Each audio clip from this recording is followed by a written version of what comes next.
Primeiramente, a palavra Apocalipse significa revelação, manifestação, desvelamento, abrir as cortinas. Alguns, quando ouvem a palavra Apocalipse, sentem até calafrios, mas é que a cultura em nossa volta, quando se fala de Apocalipse, isso vira sinônimo de terror, de pânico. E o Apocalipse foi escrito justamente para nos mostrar o contrário. A igreja, quando recebeu o Apocalipse, naquele tempo do apóstolo João, e a igreja que recebe o Apocalipse hoje, deve saber o seguinte: ainda que os maus, como pessoas, ainda que os maus, como governantes, ou estados, ou nações, se levantem contra os cristãos, ainda assim, Cristo reina. E se Ele nos não guarda a nossa vida física, Ele nos ampara com o seu poder e nos acolhe na vida eterna. Se alguém cortar a nossa garganta, se alguém nos crucificar, se alguém nos botar no fogo. Isso é o Apocalipse. A igreja cristã do século XX, especialmente no continente europeu e americano, estava acostumada a ter uma vida tranquila.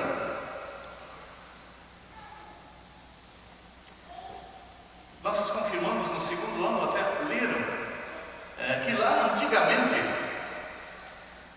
a igreja também desfrutou de alguns períodos de paz e ela se tornou morna, acomodada. Mas quando cai a perseguição ensina, isso o Apocalipse também ensina. Quando a igreja é perseguida, acontece uma depuração, uma purificação. Quando as coisas vão bem, é muito fácil dizer: eu creio em Deus Pai Todo-Poderoso e em Jesus Cristo e no Espírito Santo. Mas quando desaba a perseguição, quando para confessarmos a fé estamos colocando a cabeça a prêmio, aí as pessoas que fazem de conta, os hipócritas, eles não aguentam. Exatamente como acontece no casamento. O casal se ajoelha: eu prometo amar e tal, até que a morte nos separe. E deve ser assim. Mas de repente vem uma doença, vem uma fragilidade, e um dos dois fraqueja e diz: não me casei para isso. Eu casei para curtir a vida, para ser feliz, e agora eu tenho que cuidar de alguém doente. Eu tenho que cuidar de um filho com síndrome de Down. Eu tenho que cuidar do meu filhinho que tem Zika vírus. Não.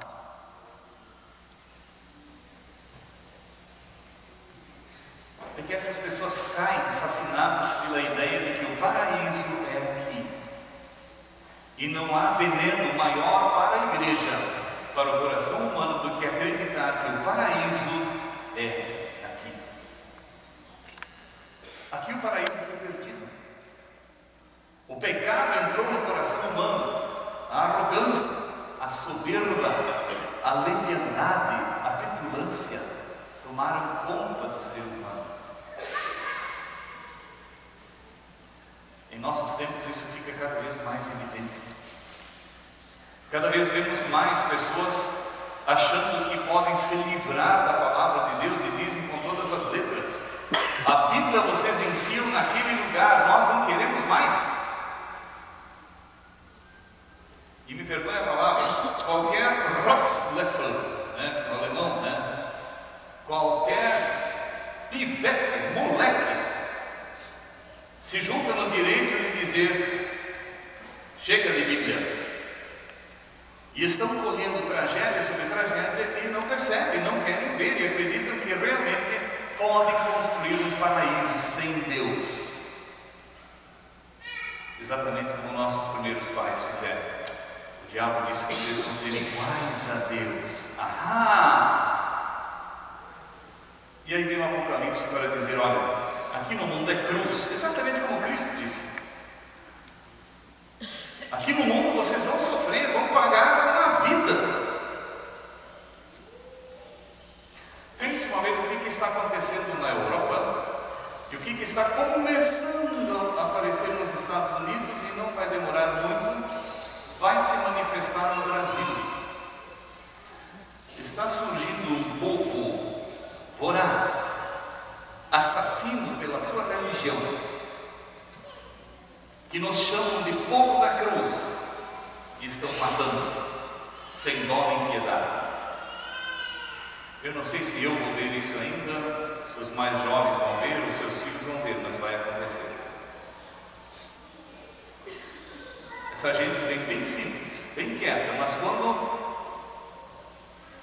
cresce o número deles para 8, 10, 15% da população, eles começam a humilhar nossas filhas, a humilhar nossas mulheres. Para eles, todas vocês mocinhas, jovens, senhoras, são prostitutas, pelo jeito que vocês se vestem. Eu estou falando do Islã, uma religião assassina. Se eu disser isso na ONU, eles vão me matar. Não estou preocupado se vão me matar ou não, a verdade precisa ser dita. Mas essa gente só está aparecendo porque a ira de Deus está transbordando. O que a Europa fez com a palavra de Deus? O que os Estados Unidos estão fazendo com a palavra de Deus? O que o Brasil está fazendo com a palavra de Deus? Em Porto Alegre, há alguns anos, um pai de santo disse numa reunião que seria melhor a gente pegar o livro da Bíblia de Provérbios e ensinar para os alunos. Uma ideia boa, né? Pegar o livro bíblico de Provérbios e ensinar economia, civilidade, educação, temor a Deus aos alunos. E então um pastor de uma certa igreja disse: não podemos aceitar isso. Já pensou? Um pastor cristão dizendo: não podemos deixar que o livro de Provérbios seja ensinado nas escolas. O que o Brasil está fazendo com a palavra de Deus? Professores ateus estão dando aula de religião nas escolas. Não estou dizendo que são todos, mas professores ateus estão dando aula de religião. Mentem o tempo todo. Não sabem nada sobre espiritualidade, sobre religiosidade, sobre fé, sobre Deus. Nada. São analfabetos funcionais, mal apenas sabem escrever um nome, dificilmente conseguem dizer duas frases sem bater uma contra a outra. E nós calamos, porque afinal nossos governantes são amigos da ONU, que dita as regras para o nosso Ministério da Educação. Nosso Ministério da Educação que passa para nós um lixo ideológico, doutrinando nossas meninas, dizendo que elas não precisam ser meninas, doutrinando nossos garotos, dizendo: vocês não precisam ser garotos, vocês podem ser trans. Com certeza a ira de Deus vai crescer. Quem perseverar até o fim será salvo. Quem for fiel até a morte herdará a vida eterna.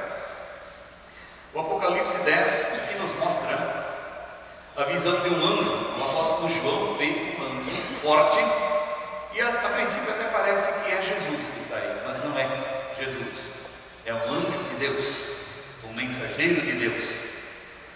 E a chave dessa visão do capítulo 10 é exatamente o livro, um pequeno livro que está na mão do anjo.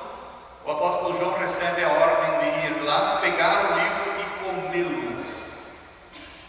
Claro, isso é um símbolo. Comer um livro ou devorar um livro. Você provavelmente já fez isso. Você pegou um pequeno livro e leu numa pegada só, ou em duas pegadas, ou numa semana, e você dizia: eu devorei esse livro. Não é verdade? Ler de ponta a ponta, absorver o seu conteúdo. Daí o anjo diz para o apóstolo João: na tua boca ele vai ser doce, mas depois você vai arrotar, ele vai ser amargo no teu estômago. Aqui nós poderíamos mencionar algumas imagens, mas não nos é dito muito sobre o livro. Agora, no geral, a palavra de Deus, ela faz também essas coisas em nós. Mesmo ela sendo doce, porque ela nos chama para perto de Deus, ela tem coisas amargas para nós. E felizes de nós quando acatamos as coisas amargas. E volta e meia a Bíblia, a palavra dos profetas, evangelistas e apóstolos, nos diz coisas que vão contra nossas tradições, vão contra nossos costumes. Pensem só numa coisa, que é comum não só em Schroeder, mas no país todo, no mundo todo, se globalizou um costume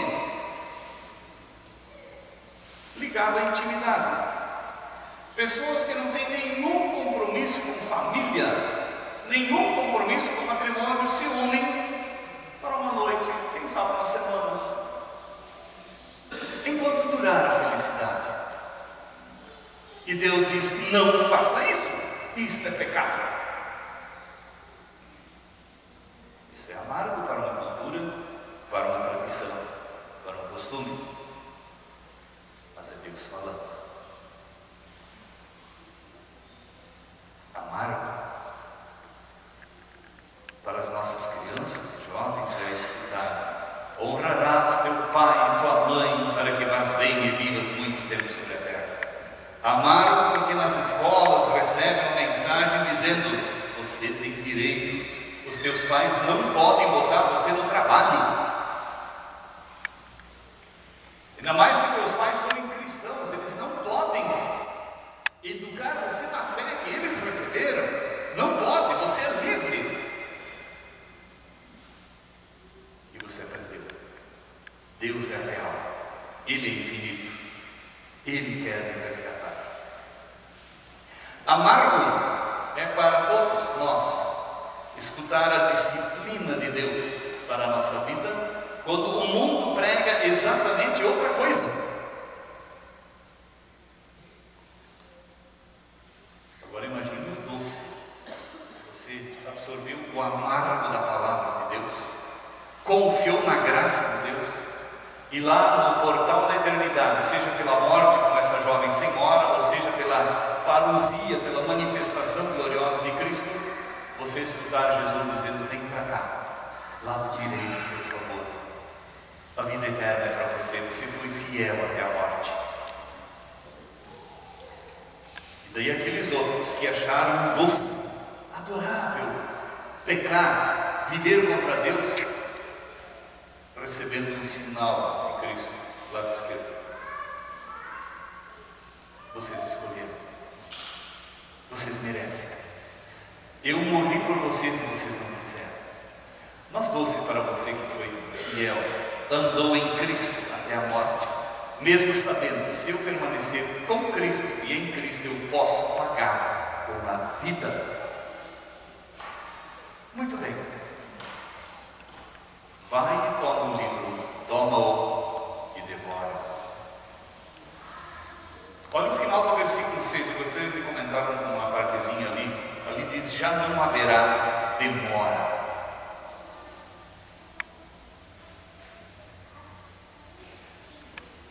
O versículo 6 todo diz: e jurou por aquele que vive pelos séculos dos séculos, o mesmo que criou o céu, a terra, o mar e tudo quanto neles existe, já não haverá demora. Na verdade, o texto grego é mais direto e diz: já não existirá tempo. Sim. Aquele que é o Criador do tempo, do espaço, da matéria, da energia, do universo inteiro, Ele habita o não tempo, Ele é eterno. E um dia o nosso tempo se fitará. O meu tempo se fitará um dia, o seu tempo acabará.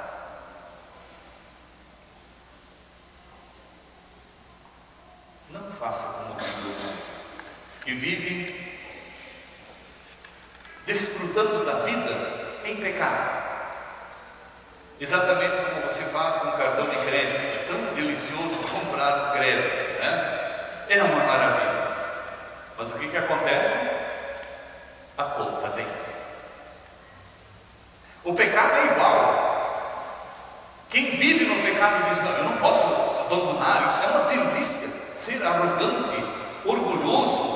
lascivo, prostituído, ladrão. É uma delícia curtir essas coisas que a igreja proíbe, mas a conta virá. Por isso a Bíblia inteira grita: arrependa-se, venha para o Cordeiro de Deus que tira o pecado do mundo. Esse que agora, através do anjo, diz: já não haverá tempo. O tempo um dia vai se acabar. Pegue o livro de Deus, que tem parte amarga, tem parte doce. Devore. Apegue-se à graça de Deus. Viva em Cristo, que purifica você dos seus pecados.